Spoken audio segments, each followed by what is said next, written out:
ladies and gentlemen, as you know, we have something special,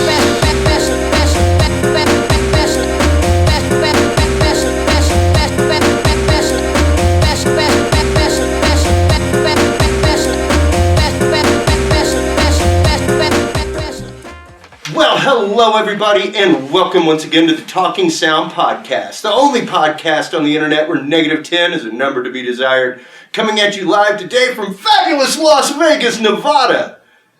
Today on the Talking Sound Podcast, we actually have a local AV tech and DJ and music producer from Las Vegas, Mr. Ivan Jovanovic, also known as DJ 011. How you been, buddy? Oh, I've been good. I say, how you been? Like we haven't been working together all day. Like all day. Like all week. All week. And pardon our beverages here, folks. We have just gotten off a very long 10, almost 11-hour day of work. And it's been fantastic, man. I've been here since Friday. I've been working with you the whole time. And, man, I gotta say, number one, I love working with you. You're one of the best techs I've ever seen setting things up, man. You are bam, bam, bam. Thank you. I have an ad. My mom thinks I'm special also. So yeah, thank you. My mom thinks I'm special, and there's a high school transcript to prove it. Yes.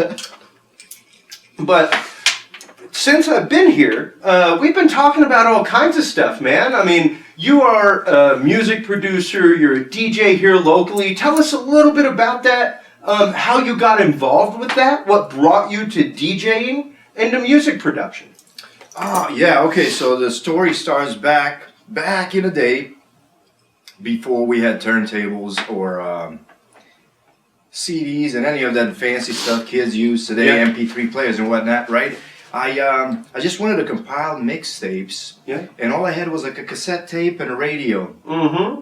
And all of my friends would record mixtapes. They would come right off the radio onto the cassette, and I figured out a way to do it. I would just record it on one with all the advertisement before and after, and then I would just chop and record it onto the other one where it would not have any advertisement. And that's how it all began. I was probably I don't know, 10, 11, 12 years old, and then it expanded into music production. Actually, it started with PlayStation 1. Nice. What were you using by chance? It was like a music generator, it was called, I believe. Yeah. Because there were a few really cool ones that you could use to like make beats, all kinds of stuff that were awesome. I think that one was literally called the music generator. Yeah, it was on PS1 and absolutely, I remember it. And I remember doing it the first time. I was like, I can do this. Yes, I found myself being limited by using samples they only provided, and I just wanted to do more than that, and that's how it all started, basically.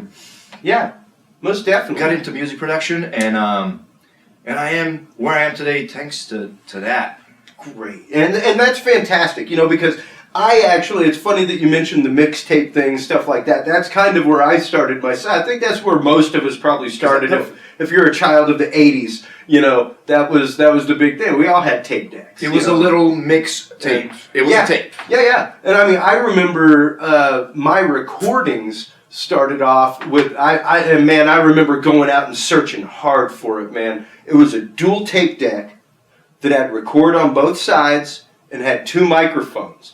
That was my first 4-tracking, where I would record like guitar and vocals, rewind it, pop it into the play deck, hit record again, and record 2 more things over it. You understand? Erase the first tape, pop the second one over, repeat, wash, rinse, repeat, man. That's exactly how it went down back in the day. And what's interesting though is whenever you learn to do that, I'm a big fan of that method. I'm a big fan still. I still use my Tascam 424.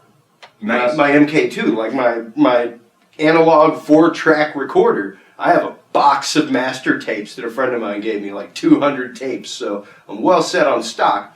But, even now with digital recording, I use it very much in a 4-track format because that to me is what's most fun. Now, whenever you're actually mixing beats, what's some of the stuff that you're using now? What's some of the techniques that you're using now? Well, the current recording techniques I use are pretty simple. It is basically Ableton. That's what it is these days. I have purchased the whole Ableton 8. It was 8 and then stepped it up to 9. Yeah, Ableton is some power, man. It comes with native instruments. Yeah. And basically gives you the whole library of sound that you can work with. Yeah. It is all in one package. It is self-sustained and it does everything you needed to do for for the production, I use a thing called a machine. It's literally called a machine. It's like an MPC that you can program through and upload your sounds really quickly. And I have a 49 key keyboard that is MIDI connected to the MPC. Therefore, you press a button and it's laid out on the keyboard, and that's what it is.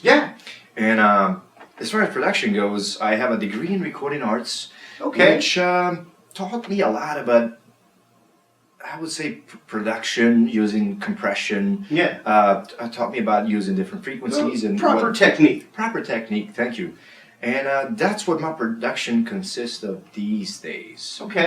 Back in the day, I went through a phase where I was using MPCs, MPC 1000, 2000, and whatnot. Then I remember I had a phase where I was using a Korg Triton, even though I cannot really play. That's all right. But I'm good at hitting chords. You know, I kind of figure it out before I do anything, and then a couple of chords just so.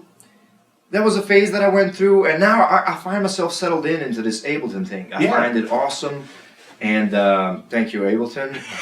Sorry, they aren't a sponsor, but they aren't a sponsor. We do actually on the Talking Sound Show website carry their RSS feed for all their updates and stuff like that, so you can get all the latest news from Ableton right there on the website. Awesome. Yeah, I'm not really being sponsored by them either, but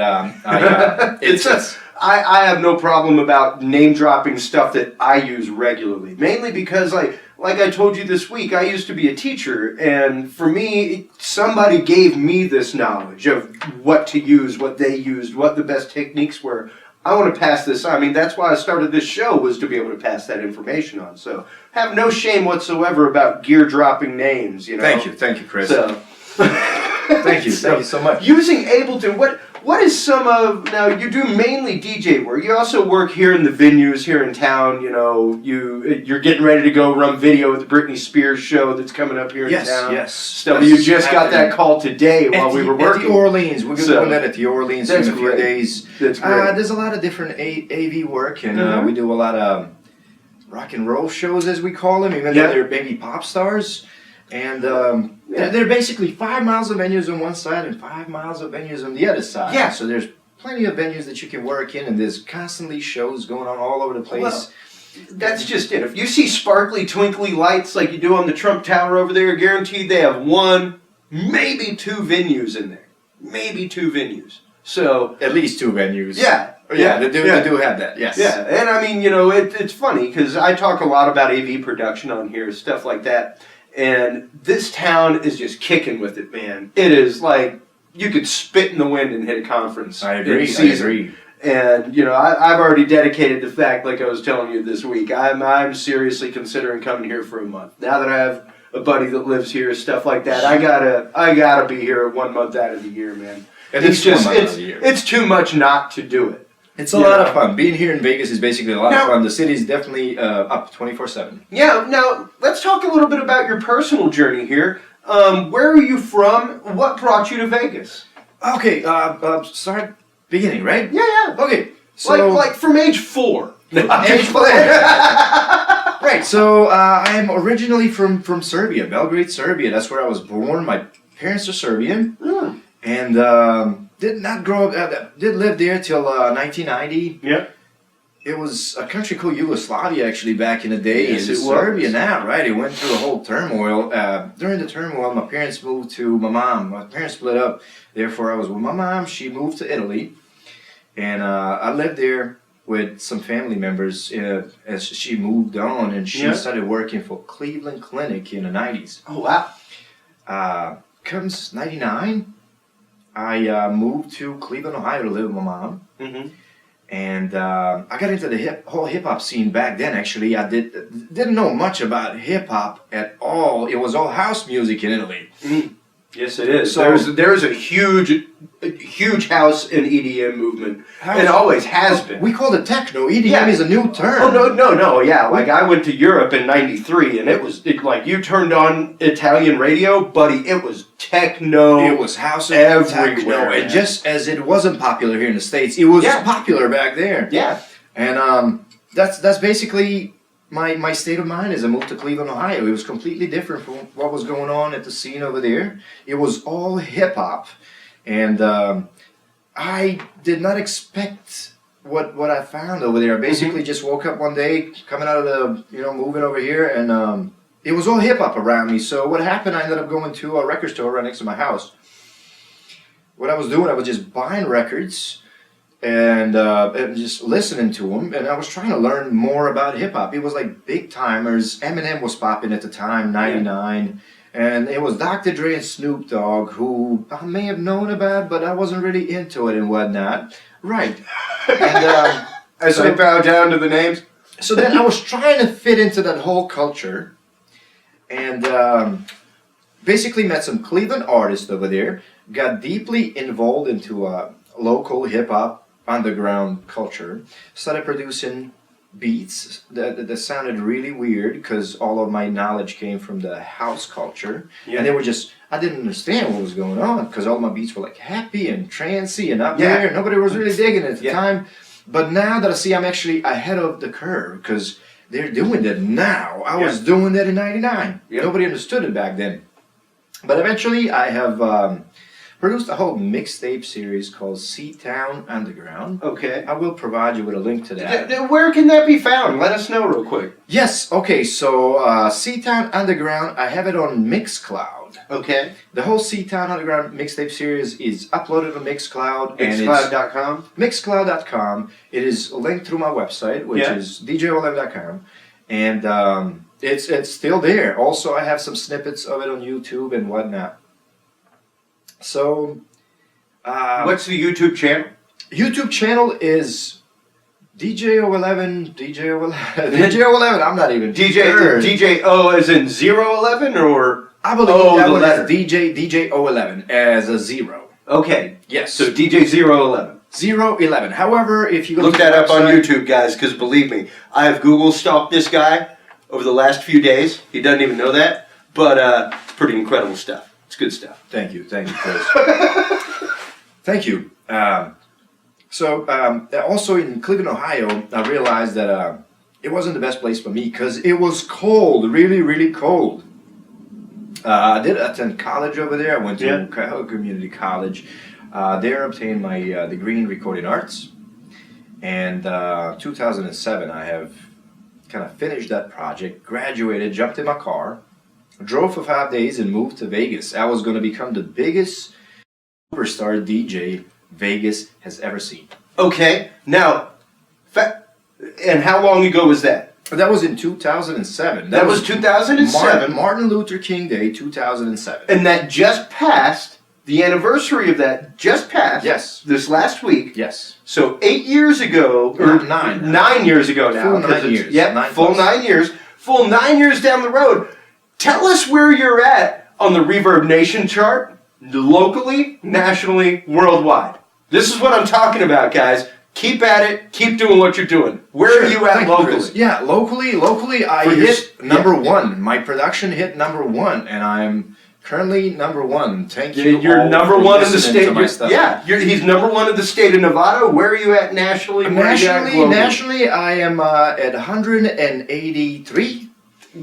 And I'm sorry, no. Nationally, I am number 17 nationally, and globally. That's what I thought. Nationally, I'm 17, and globally, I am 182. And that's what I'm talking about, baby. Thank you, Chris. Just, you gotta keep going with it, man. It is so easy. Like, for a long time, I make a lot of electronic music myself. It's a little bit more beat-oriented now, but back in the day, and even still, I made a lot of really experimental electronic music. Like, a lot of reverse recording, a lot of just really wild generative effects, things like that. It was really more of a soundscape and a mixture of sound and sonics than beat and harmony and melody. So it's interesting. It's not for everybody, but it's one of those things of, man, I got over 30 hours of music on the internet. Over 30 hours. And I still make music. Nobody's ever bought a damn thing. I don't care. I'm an artist. It's an addiction. It is an addiction, man. It is the biggest endorphin rush in the world. Biggest, right. It's like you could go out there and ride one of these roller coasters at Circus or something. People are over at Stratosphere, but kind of liked it. It's there and it's gone, man. Right. It's there and it's gone. You come up with a beat in a day, and man, that thing's stuck in your head for days. You're just wrecking it, wrecking it. I wake up with that's the first thing on my mind, basically. Exactly. That's what it comes down to. Exactly. You know, and that's just it. That's what a lot of this show is about the passion of production. People who do production are passionate people, man. We live for what we do. Basically, make money or not, I don't care. I really have to do it. I have to make yet another song to satisfy myself. Yeah. Well, and that's, I'm at 40 years old right now.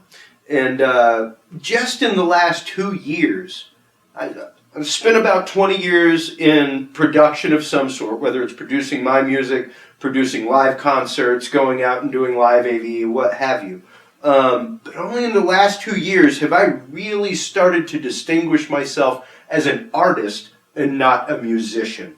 And I'll tell you why. For me, the definition comes in, a musician is someone who plies their trade. They are out teaching music. You know, they're teaching people how to play an instrument. They are out playing, like my buddy Tom Metz in Austin. Shout out, Tom. He's a listener, and a viewer. But he's out playing jazz on Wednesdays. He plays 80s music on the weekends. He tries out for country bands. He teaches guitar at Guitar Center. That's a musician. It's like a tradesman. You know, like us. We are out plying our trade every day. Yes. It's like a carpenter. You're rarely going to see him except maybe on a Sunday with no tool on his belt. Right. That's, you know, like he's out plying his trade on the daily. Or even a barber. However, an artist doesn't matter if they make money. It's not how you're making your living. You could go into I owe money for my equipment. You know, like I've gone into the hole for my gear. I don't care. That's what I need to make this happen, and that's what's going to happen because I'm an artist. I want my art to exist. I want it to happen, and it's at the cost of anything to make your art happen. So to me, finding someone like you who truly like wakes up, lives it, does it, goes out and plays all the time. Big gig, small gig, doesn't matter. You know, you're out there, you're doing it all the time, making music all the time. Yes. That's what it's about. That's an artist to me. You know, someone who is out there just to make music and put it out. Yes. So, when did you start to define yourself as an artist? I would say it was it happened actually in Cleveland. Okay. So it happened in Cleveland, and I realized that I just wanted to I had a habit that I couldn't shake basically. Yep. And there were many nights Eminem's movie, right, where they battle rap and whatnot. Mm-hmm. That was a huge scene going on over there. Yeah. And I participated in all of those shows. In You were rhyme scheming? No, I was not. Of course not. But Cleveland was a big hip hop town, and hip hop, of course, involves the art of rhyming, DJing, turntablism, graffiti artists, b-boy, and all kinds of poetry. So there was always a producer battle. And I would always participate. Any night I went over there, I was addicted to participating in the producer battle. I wanted to go hit that stage and have people hear my art. That's it. And that was the biggest rush ever. So I would think that's where I realized this is who I am. This is I'm not going to change this ever. It's not a phase that is going to fizzle out. That's and it definitely happened in Cleveland for me. Oh, fantastic. Now, when you were in Cleveland and were you out running sound at venues and all that kind of stuff as well? Now, when you were in Cleveland is where you went to recording school. Yes. And you learned to produce things like that. What was probably, just off topic here, what was probably the biggest thing that you learned in school? And on the reverse, what's the biggest thing that the industry has taught you? Okay, I'm trying to think. The biggest thing that I've learned in school, it's really a tough question because I have studied that aspect of audio for the longest time, way before I went to school. So the school really taught me, I would say, 2020. I did not have 20/20 knowledge, meaning the frequencies and whatnot, and what frequencies clashed with other instruments. And then I learned that the bass is down here and the high pitches are up there, and that some instruments clash, and that you cannot have a great production with that instrument and that instrument because they would clash. So you would replace one with the other to have the full audio spectrum and have your song shuffle. So I think I've learned technical aspect of producing as far as the frequency coverage. Sure. So it wasn't just like banging on drums, but it's like, hey, there's a part missing in this song, and should I put a violin in it or a guitar, depending on the frequency spectrum that instrument would cover? Yeah. So, well, and what's being occupied already? Thank you. I mean, just like our 300 wireless microphones on this show that we're at, you gotta find the frequencies that do not compete with each other and stomp each other out. Exactly. So I think that's what I've learned in college. Also, I have obtained some knowledge on how to use compressors. Compressors are a weird thing. So they have attack, the release, and ratio, but it takes a lifetime to learn how to use a compressor. Yep. Okay, so I started learning about compressors in college, and I would think school provided me with that knowledge that I did not have before, and it helped me a lot in what I'm producing today and the way my music sounds today. Yeah, absolutely. Now, like I said, on the flip side, that's what you learned in school, because I've been saying it all day. College doesn't make you smart. No. You were already smart. You were already doing what you were doing. You gained some knowledge that pushed you further. Yes, of course. What has the industry taught you in the last 8 years? 9 years, rather. 9 years. Industry taught me that the real world is completely different from what you might imagine, okay? So from landing gigs, performing at clubs and whatnot. So in order to land a gig, it's pretty hard to land a gig. And then you realize that it's even harder to maintain that gig once you land it, okay? Yeah. Where back in the day, it was a performer and a producer. Yeah. Things have changed with social media in the last 15 years drastically, where the performer or DJ is now also a promoter. You have to be a promoter. You have to promote your own shows. You cannot just be booked because you're great. You are now booked because you're pulling a crowd, where that was completely different back in the day. Even in the late 90s, there were promoters who were in charge of that. Yeah. Promoters are basically, you are your own promoter. You are your best promoter, and that's what I learned from the industry. Yeah. Well, sorry, go ahead. No, that had no more to say. That was basically it. Yeah, I mean, it's funny because social media has changed that. Yes. And it really started with MySpace. Yes. I saw all that start happening with MySpace, because that was right up around the time that I started booking bands, and I remember distinctly telling bands whenever they'd be like, give me their business card or something like that. I preferred a CD because it showed that you put in a little bit of effort. You were trying to make something personal. I don't want like your album. I don't want like 10 songs. I want like 3. Give me 3 songs. Right. 3 songs so I can marry you with another act that maybe we can do something. I don't want to hear your whole oeuvre yet. If I'm into you, I'll go check everything out. But people would be like, yeah, go to my MySpace. And I'd be straight with them, even if I knew them. Like, there were people who I knew, and then they started bands, and then they'd build their MySpace, and then they'd come to me to try to get on a show, and I'd be like, well, here's the thing. I'm going to tell you straight up. I've seen y'all individually, and that's great. Together, I don't know, because I haven't heard it. But if it takes longer than 35 seconds for that MySpace to load, I'm out, dude. I agree. That's how and it was harsh, but I had a slow internet connection at the time. I had a dial-up at my apartment in Maine, and it was literally like, dude, if it took 2 minutes, like my email doesn't take 2 minutes, my email doesn't take 45 seconds. Way past at that point, like you got way too many background pictures, too many flashy things, all that going on. I don't need to see all that. I want to hear the music. And it was straight like that. I was straight like that with people. But yeah, the digital revolution in and of itself has changed music in every aspect. And I'm so glad that you brought that up, man. because not many people realize that it didn't just change music production. It changed live music production. You change live music production. And not just live music production in the right of, hey, now we need a wireless router in the club to make sure the board connects with stage. But no, that is true. It is. Now these days, the DJs, popular DJs are talking about, I have not gotten to that level just yet. Yeah. But they're saying... I'd say you have, man. If you become #1 in the state of Nevada, you become number 17 in your genre in the United States, 183 in the world, I say, screw anybody that says you're not popular. Thank you. Thank you. DJs these days are talking about... it was the SD card. That is the latest as far as we got, as far as using technology.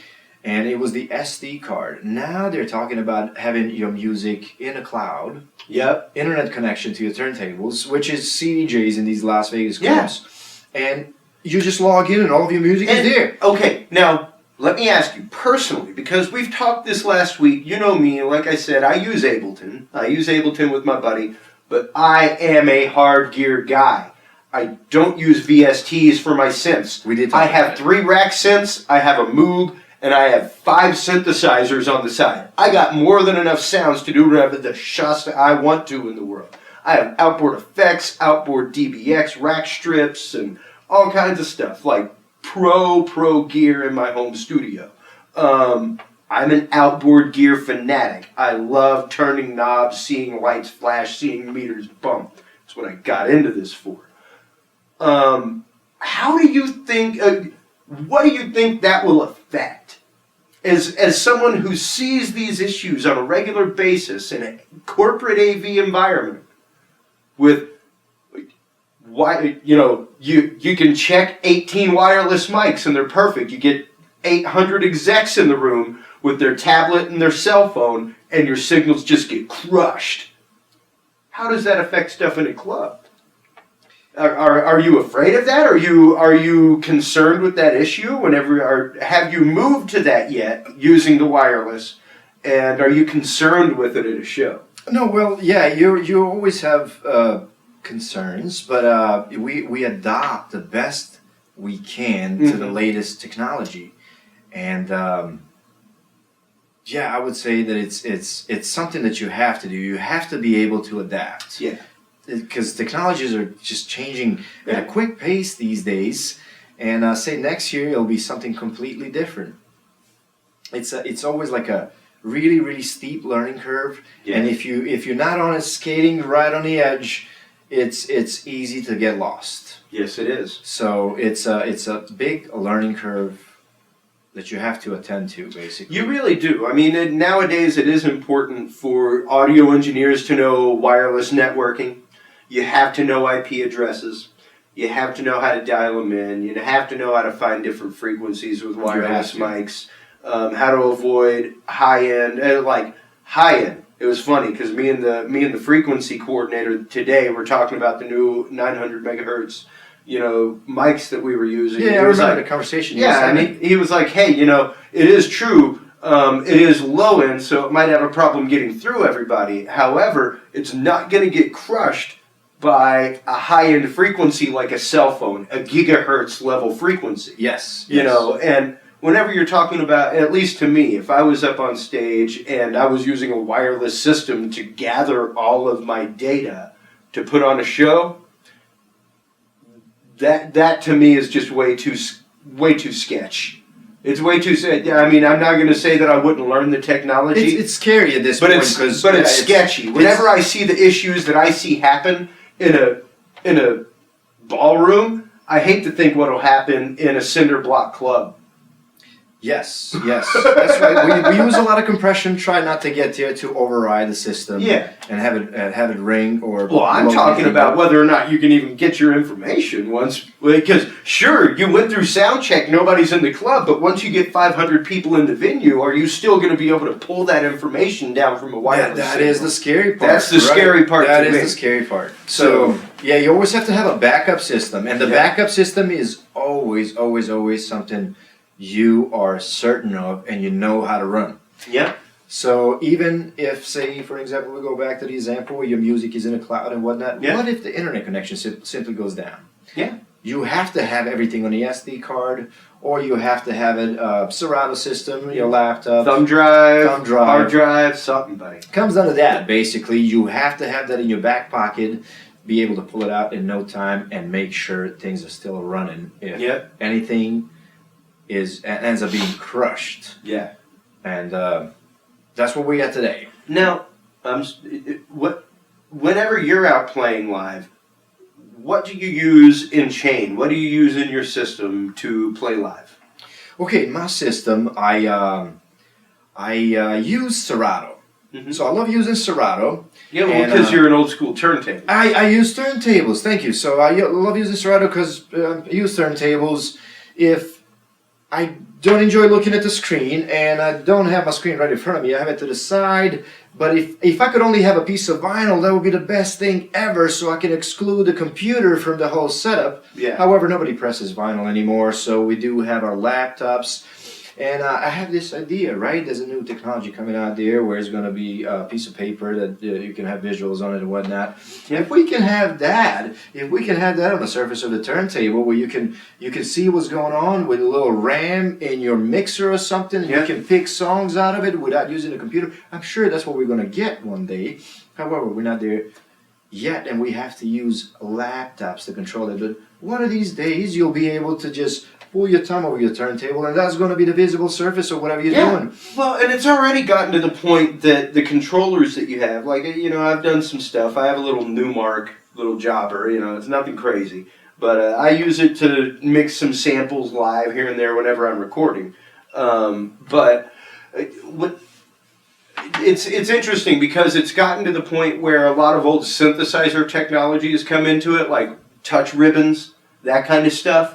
Because we're such a surface-sensitive culture now. Yes. I mean, we're used to touching a piece of glass to make the world occur. Yes. So even myself in my rig with Shakuhachi Jones, with No Disassemble, the electronic music I make, I actually use tablets. Nice. I make MP4s to all of my backbeats that I play to. That way, if I'm at a venue, I can literally go, here's an HDMI feed, put it up. There's a synced video to what I'm playing, so it's entertainment on a couple screens in the bar, that kind of stuff. But I am throwing my beats straight up off one tablet, and then on another tablet I have my touch synthesizers. So it's pretty cool looking. Nice. It's really great dope. idea, right? We did not get to the point where we can have the Serato on a tablet just yet. Not yet. It's like not yet, but it's coming, buddy. It's coming. Once it gets there, it's going to be great, right? You can have it hidden somewhere. Nobody would see it. Yeah. And I think that makes for a great performance because it's not really cool to be staring at the computer screen or whatnot. Yeah. But that's what we are. That's where we are at today. And also, in my turntable setup, I have dicers. Dicers are so sweet, dude. Dicers are awesome. Right? Oh my God, man! Points right there. and also, I have the same machine I use for production. I also use it within Serato. I have it mapped out to do certain things. Yep. And I can call some cue points and loops, and I can remix live with the cue points on the machine. And instead of doing it on a dicer, which is on the side, kind of small, I put the machine right there on top. It's visible. It looks a little better. Yeah. And also on the side, Velcro to my left turntable, I have a vocoder. I believe it's a VTX. Nice. And that is routed to the whole microphone input. And makes me sound really cool. Makes me sound the way I sound really cool. Or if somebody else picks up the mic, I just have a preset that goes like really high pitch. I do that to people often. Have fun with them. Right. It's funny to everybody else, but the person doing it. Yeah. But they forgive me in the end, and it's always funny. As long as the crowd loves it, that's what it's about. Yes. Now, you yourself,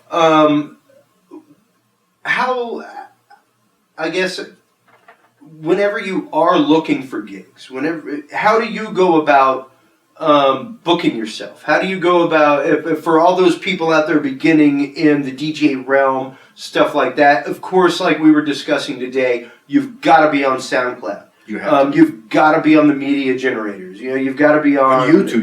Visual you got to be on presence is a must. YouTube. Mainly because YouTube is now tied with Google, and it's literally next to Google the second largest search engine in the world. So if you're not listed on YouTube, you may as well be buried in the internet. Of course. Guys, seriously, I'm telling you right now, as somebody who designs websites, who does this kind of stuff, if you have a YouTube channel, post weekly. I cannot stress it enough. Post weekly. They're actually, oddly enough, I own hcproductions.org. hcproductions.com used to be owned by an extreme sports film company right out in Vegas. Nice. And it was my dream. I was like, dude, these guys produce some dope videos of like motocross and stuff like that, but I will take them over. I will destroy them on the internet. I will bury them. I will take them over on the Google search listings. And I worked with quite a few bands at the time. I was always out running sound at clubs. I was always selling live DVDs. So I would take my copy and tell the band, hey, just so you know, I'm going to take my copy and you tell me which song you want, like third, fourth song in the first set, and I will rip that and put it on YouTube. You can put it up on your website, whatever. And I started it once a week, man. Within 4 months, they were number 3. Nice. Within 4 months. And that's all I did was posting to YouTube. Now, granted, the Google algorithms are a little bit different now. But it's sincerely important to get yourself out there. Bandcamp is a new one. Oh my God, it just left my head. Bandcamp, Mixcloud. Mixcloud is another one. Hulkshare, there's one called Hulkshare. I'm Really? Sure I was not even aware of that. I have no idea where the thing is hosted, but there's a lot of music on there and it works the same way. I like to check it. SoundCloud works. And even you being ranked locally number 1, nationally number 17, globally number 183, that takes work, man. And it's literally the fact of you have to build the account. You have to do it. You have to get out there and promote yourself. It's only the energy that you put in that will come back to you. Now, have you, just a personal question, with your, oh my God, the system just left my head, the one that you're ranked on. Reverb Nation. Reverb Nation, which, like I was telling you, is a huge booking source for festivals. Yes. Festivals look at Reverb Nation a lot. Have you actually checked your rankings in your home of Serbia? No, I don't. You should. You should see what your popularity is in your home country of Serbia. That'd be pretty cool. Yes. I should do that. I shall do that. But it is so important for you to literally incorporate all of those things and really think about it as you're building, as you are starting your career. You really have to start putting that infrastructure into place. Yes. Now, at what point did you start doing that? At what point did you really start saying, hey man, this is what I'm going to do. I'm going to get a website. I'm going to go into Reverb Nation. I'm going to start putting my music out there. All right, so this is what happened. In a great friend of mine, his name is Mackenzie Majestic. I met him. He was battling. I was doing DJ production, right? He had a website that later on turned to be Ohio Hip Hop Awards. And I was like, at the time it was not called Ohio Hip Hop Awards, it was called something else. But I was like, please help me with my website. And this was probably 2002 or 2003. He was the one who helped me start DJO11.com, and I've had it ever since. What was that website again? DJO11.com. There you go. So my dear friend Majestic helped me out with that, and that's how that started off. Since then, I started basically going to every website that would host my music for free because I really didn't have finances to support all that. But that was the beginning, right? And what you really have to do, that was a mistake. That was not the greatest thing to do. What you have to do, you have to invest in your art. And monthly membership on these websites such as SoundCloud, Reverb Nation, it's fairly affordable. $15 to $20 a month, and that's for a premium account. That is for SoundCloud. That is for unlimited upload. Thank you. So if you cannot afford that for your music, you need to think about it. You need to think about it. Get a gig, wherever that may be. Find that money and just invest in yourself. Yep. Invest in promoting yourself and exposing yourself to the world. And then it's really, really important to build up your fan base on those platforms and expand to any other platform you have. However, it is important to have main platforms. Yeah. So do not be out there on your website and listing all of the things you're on. Just list a few major things such as SoundCloud, Reverb Nation. Reverb Nation is very important because it gives you ratings, gives you ratings, and it also gives you EPK, electronic press kit, which you can use to find gigs. Yeah. And SoundCloud gives you a nice presence, and they give you, say, widgets and whatnot that look great on your website, and they also keep account of what's going on. And you can keep it all connected through your website, just through widgets. Well, and not just that, but on SoundCloud, you can actually make the tracks downloadable. You can actually make some tracks downloadable for free. You can make some that you charge like 99 cents for. And not just that, but I'm here to tell you as a podcaster, man, their mobile platform is so easy to use. Right, things have changed since the 90s, where back in the 90s, the artists had to go through a label and get a promotions deal and the distribution deal. Yeah. Today, top 40 artists that are on radio are selling their music on iTunes. Yeah. And you can get on iTunes tomorrow. Yep. If you have original content, get a copyright on it. Promote it through Reverb Nation SoundCloud, and those platforms will provide you to a link to list it on iTunes and sell your art. Yep. That's how easy it is. So therefore, you're leveled with the top 40 artists from the very start. Yeah. And, it's so important to do that. It's so important to keep up on all those things, keep up on all of the new platforms like that are coming out. It does take some. It's interesting that you said invest in yourself, because that is one of the mantras of this show, other than roll your cables properly, is over quarter twist, over quarter twist. It's 6 of one, half a dozen of the other, but just don't elbow it, dude. Don't elbow it. Unless it's Ethernet, okay? We don't like that cable. Yeah, I'm not an IT guy, dude. Elbow it all you want. But seriously, you really do have to sit back. And I'm a big fan of paper. I'm an analog guy. I'm a big fan of a calendar and setting a goal. And until you put that goal down on paper, it's a friggin' ethereal idea, dude. You are not holding yourself accountable or responsible for it whatsoever. Oh my God, that is so true. I mean, put your goals written down. That's on it. By paper. this date, I need to have this done. And if you do not achieve that, do not feel bad. No. What you have to do is strive for it. Yeah. And see where it gets you. And if you don't achieve that goal, you'll see how much closer you are to that goal. It gives you, at that point, if you don't achieve the goal, you can at least look at the steps that you took to try to achieve it and go, where did I lack? Thank you. What did I miss? And that in and of itself, that's the investment of time. Right. Which is key. At that point, there's money and there's time, and between the two makes a career, because the money is what brings the gear that allows you to do things in the right amount of time. The time investment is what allows you to progress, because if you're not spending time, if you didn't go home, I've got to venture a guess, just as passionate as you are, probably a good 4 nights a week, you were at home playing with your toys. Oh yeah, no, way more often than that.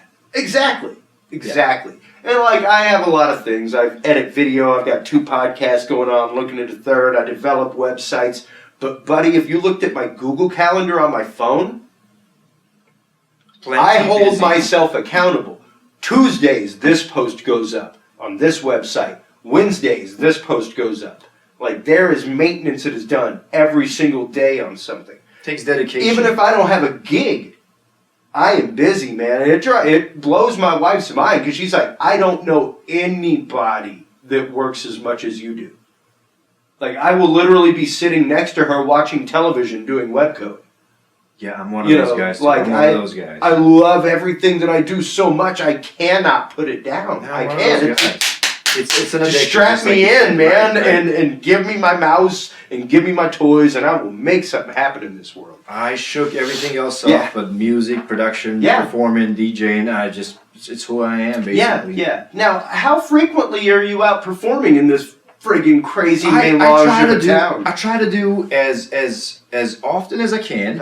It's usually about 2 shows a month. Okay. And if I get a chance to perform more often than that, I sure do.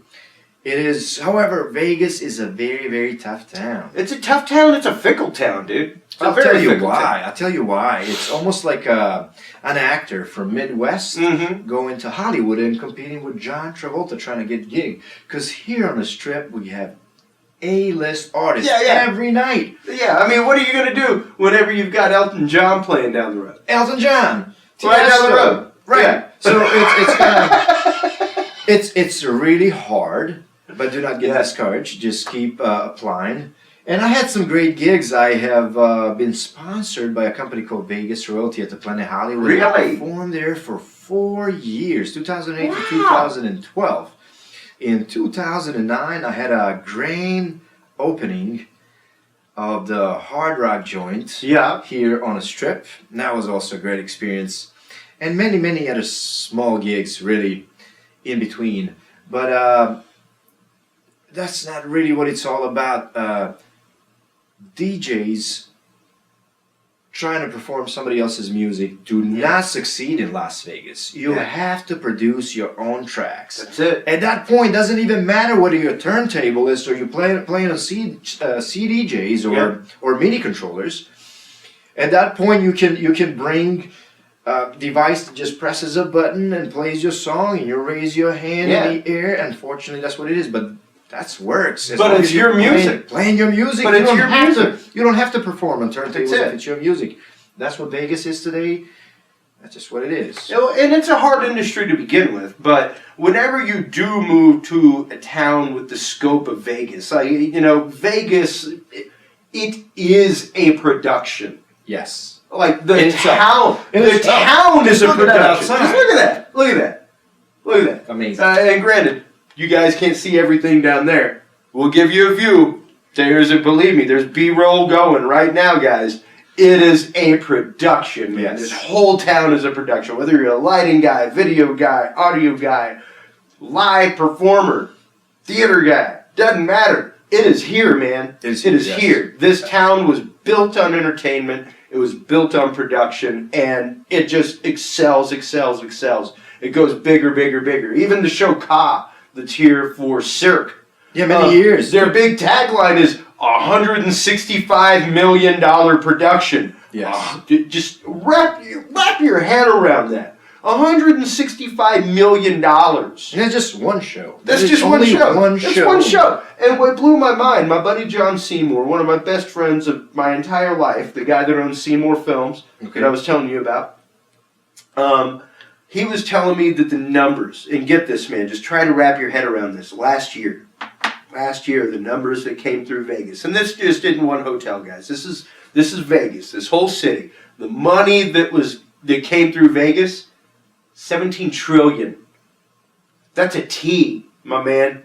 T. Trillion. National debt. Vegas made as much as the national debt last year. That's amazing. That's how much money comes through this town. That's amazing. And it's because of the production. Because of the production of this town. I think a plan to get rich here in Vegas could be pretty simple. Just try to get $1 off a person that comes here to Vegas, and you'll be a billionaire in a day. Yeah. In a year. Well, and really, it's about believing in yourself. It's about putting in the right infrastructure. It's about making sure that you've got your finger on a pulse of something and what's going on and keeping things fresh. Like you said, making your own beats. You can remix other people's stuff. You can do whatever. You've got to put your flavor on it. Right. You've got to put your flavor on it. I had a whole new genre of music that I call backyard barbecue reggae chop. What's it about? It consists of backyard barbecue reggae chop. Right. So when you DJ, you I go. like that. Rolls off the tongue well. You delay one side, so you kind of play the same record on A and B, and you delay one side by like a half beat, and you go chop, chop, chop, chop, chop, chop. So that's That's just a trick that we DJs like to do. But how do you make a song sound like that without doing it live? You know, you just want it to sound like that without having to perform that all the time. Yeah. So what you do, I have a whole grid. I'm going to have to fill you in on that. But basically, if you can show me the grid, that'd be great. Send me a copy of the grid. I so sure it can will. be up here on video. So there's a grid. So you chop it up into your Ableton, acid, whatever you're working in. You chop it up. I mean, I haven't heard that in a long time. Right, but I'm saying that because Backyard Barbecue Reggae Chop started in acid. Okay. And the way you zoom in on an 8-bar loop until you see 16 grids on there. Okay. Then you split those 16 grids, and there's a certain way to rearrange things to make it sound like chop, chop, chop, chop, chop. So what you do a whole a song like that, snippet by snippet. Yeah. And then you take the acapella and you apply the acapella over it, but the acapella is not chopped at this point. Yeah. So the whole song is chopped like that, and the acapella vocal over it is not chopped at all. Okay. That's the trick. Wow. Backyard Barbecue Reggae Chop. So I started doing that probably 2009, and it was a phase I was going through for about 2 years. So I stopped doing it in 2011. However, I did produce, I remember 40 beats, maybe more than that, but I would take 40 beats. Yep. And I would take maybe like 5 to 10 acapellas, different acapellas per one beat. Yep. And that would make a bunch of songs out of that.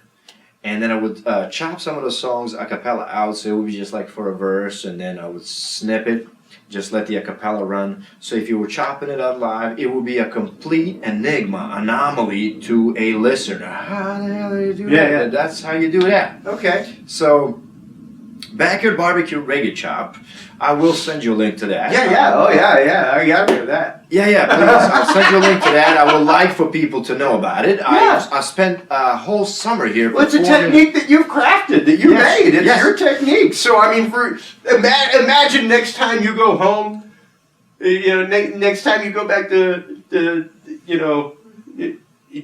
anywhere, Cleveland, Belgrade, Serbia, Rome. I also grew up in Rome. Yeah. So, just the fact of, imagine going back to Serbia and going like, oh wow, man, this dude's spinning my style. That would be awesome. Now that would be an honor, That would be an honor.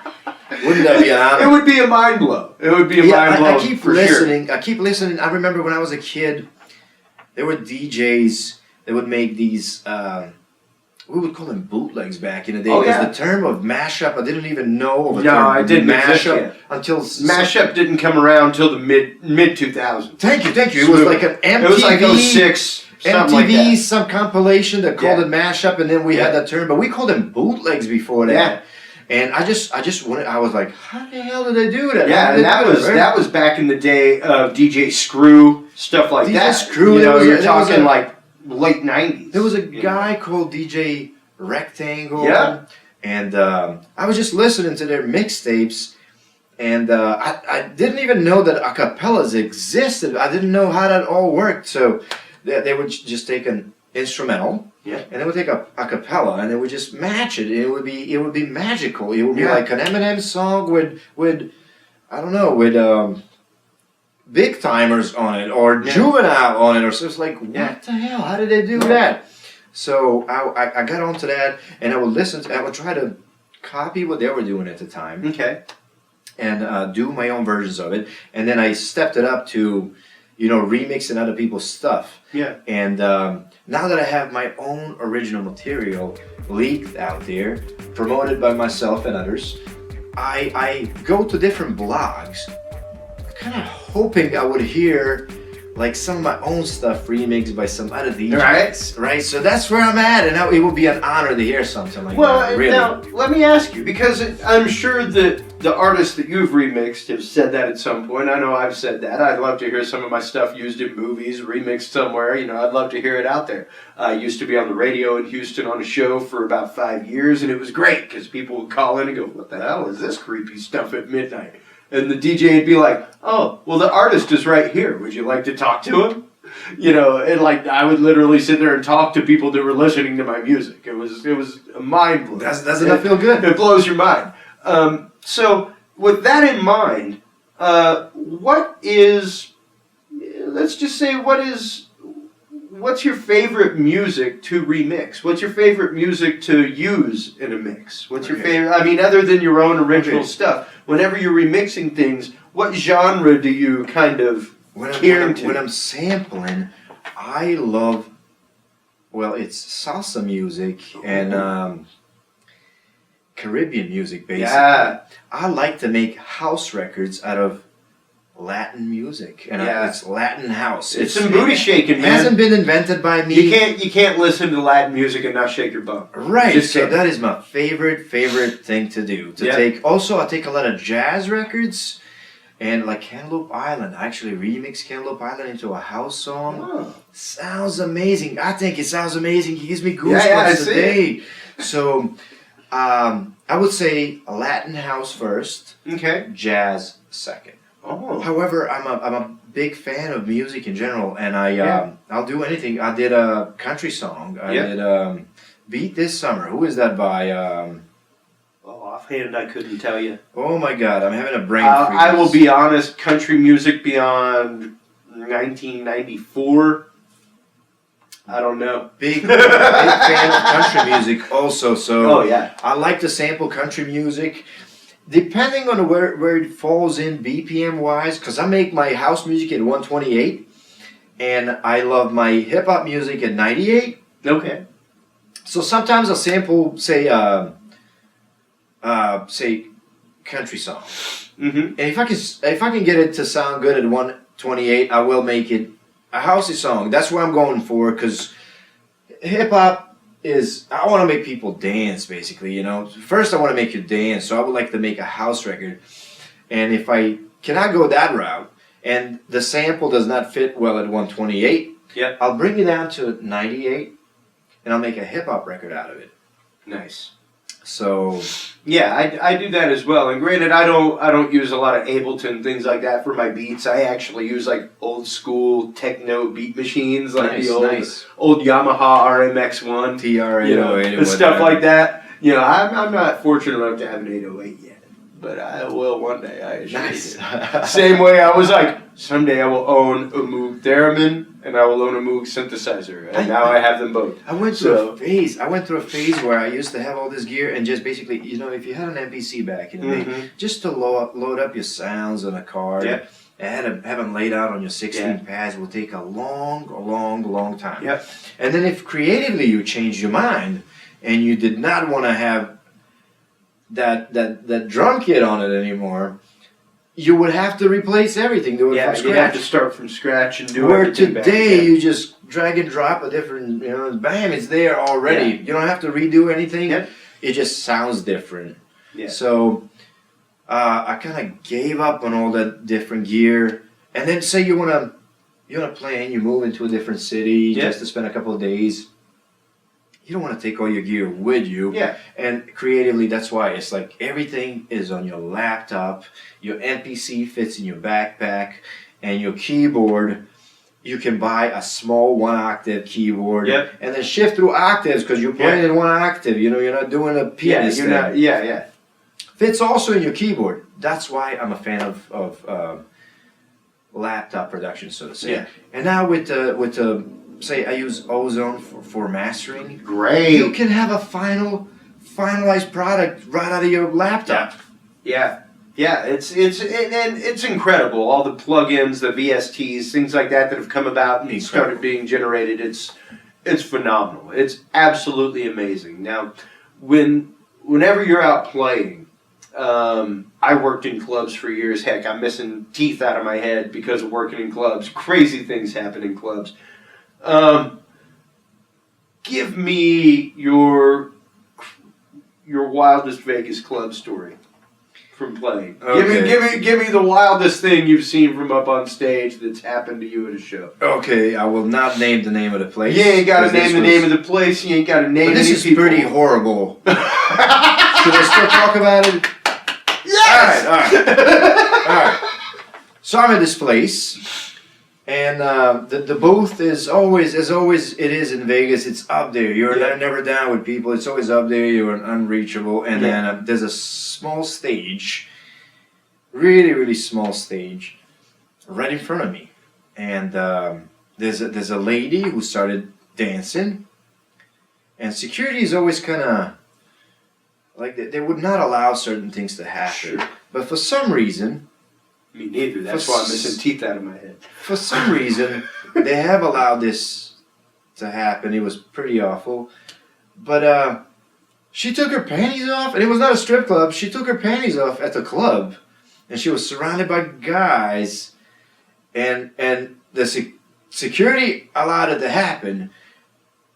It was just... It was weird. I would just leave it at that. It was weird when it was happening. The management probably couldn't see it because she was surrounded by a bunch of guys at that point, and weird things were happening. It was worse.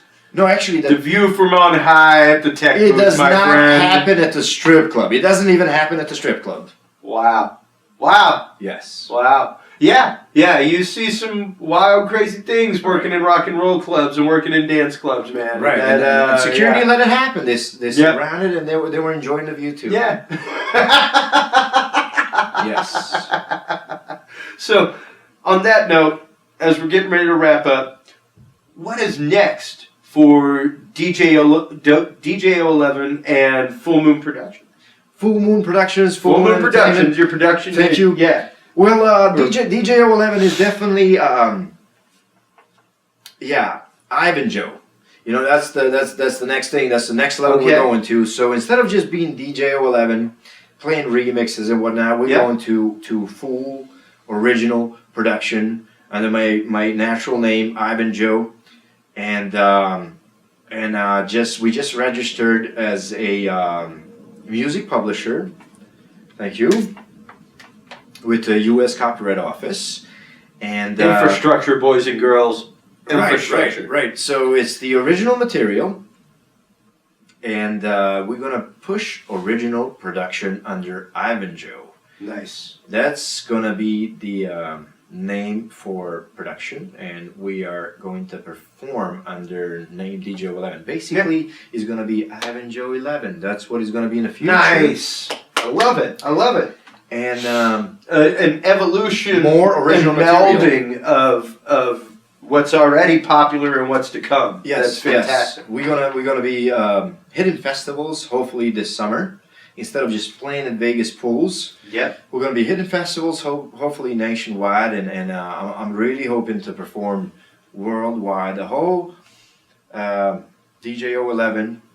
Basically, you know when you have to dial outside of the country, then you dial 011 to get there. That's what 011 stands for. The 011 stands for 011. We're going to go worldwide, and we're going to blow up this year, and we're going to take over the world.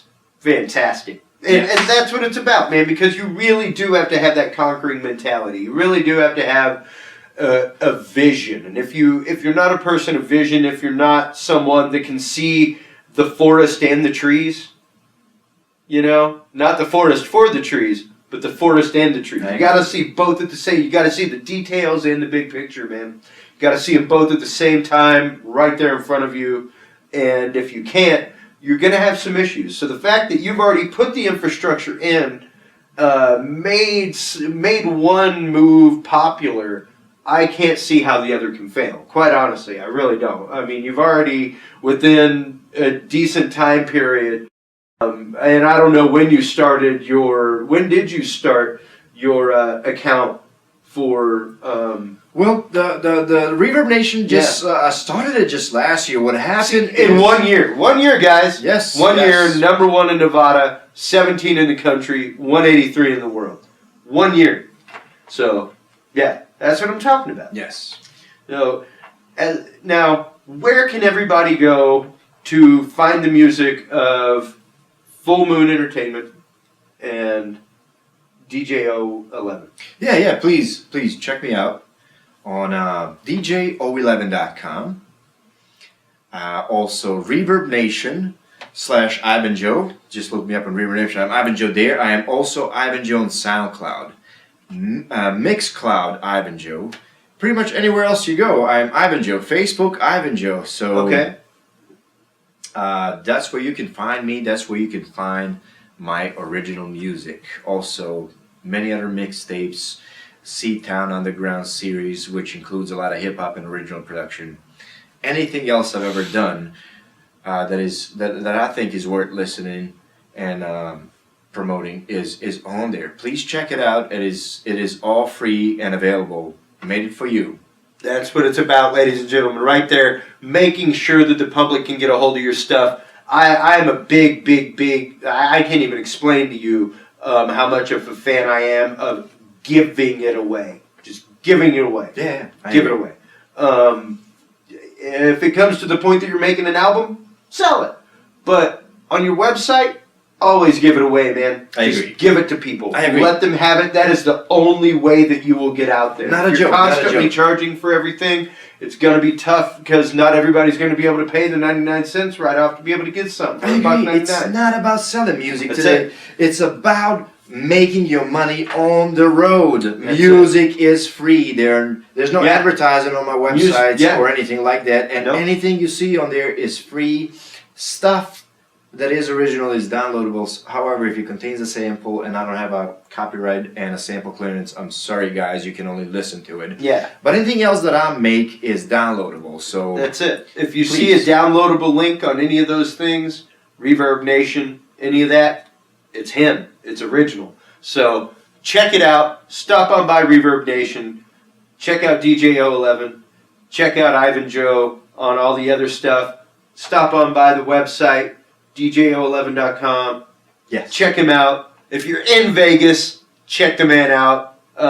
He's absolutely amazing. He's a great guy. His music is phenomenal. We're actually going to go out with some of his music just like we came into the show, so everybody will get a chance to get it. Make sure to send me some links and some copies, some MP3s, so I can throw them up on the website I will. for the regular web cruisers to be able to listen to while they're reading articles. I sure will. All that kind of stuff. We always have a featured artist page with the music on there. We have a featured artist player so that while people are reading the technical articles that are on the website from major manufacturers, they can enjoy some music of original artists that have been on the show. It would be a as well. pleasure. I'll send you a ton of material. And please, man, please, come back soon. Like I was telling you before, I want to know what's going on in Vegas, man. We got to keep the pulse of Vegas going. We got to keep up with you, see what the latest updates are, see what's happening out here as far as production, what's on the cutting edge, what's happening. You know, because the productions out here are, say, if you think a live concert in Austin, Texas is something, if you think that a live concert that you go out and see at Toyota Center in Houston or anything like that is something, buddy, you ain't seen jack till you've been to a show in Vegas. It's out of control, man. It's out of pocket. Awesome. Thank you for having me here. Ivan, I can't thank you enough. I really Dude, enjoy seriously. being here. Anytime Regularly. Anytime you need me. Skype. We gotta get you on Skype. We'll do this man. regularly, guys. He will be back. He will be back. And not only that, but whenever he's on Skype, he'll be performing live for us. Oh, So. yeah. Sounds great. I'd love to do that. Yes. Under the gun now, you've just told the whole world that you will be doing it. So. I will. While you're online checking out the music of DJ 011 and the music of Ivan Joe, just search those two things. I guarantee you you'll find them. Please, please, please, everybody, stop on by the website. TalkingSoundShow.com is where it's at. You can find all of the episodes, all of the featured artists, all of the featured engineers. You can find all of the technical articles from major manufacturers like Ableton Live, Rupert Neve Audio, MXL, Shure Microphones. We actually recently showed one of the web seminars. We do the web seminars with Shure Microphones as well. So like you can learn about wireless microphone placement, frequencying, all that kind of stuff. It's all there, guys. Stop on by, check it out. If you believe in what we're doing and the knowledge that we're giving out to the world, please stop on by our Patreon page.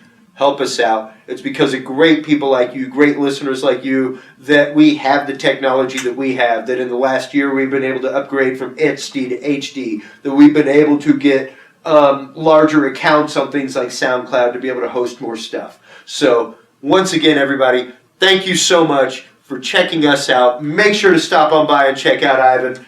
Man, Thank you for having me, thank you, Chris. dude. Until next time, everybody, keep reaching for 11. We'll see you soon. See you soon. Bye-bye.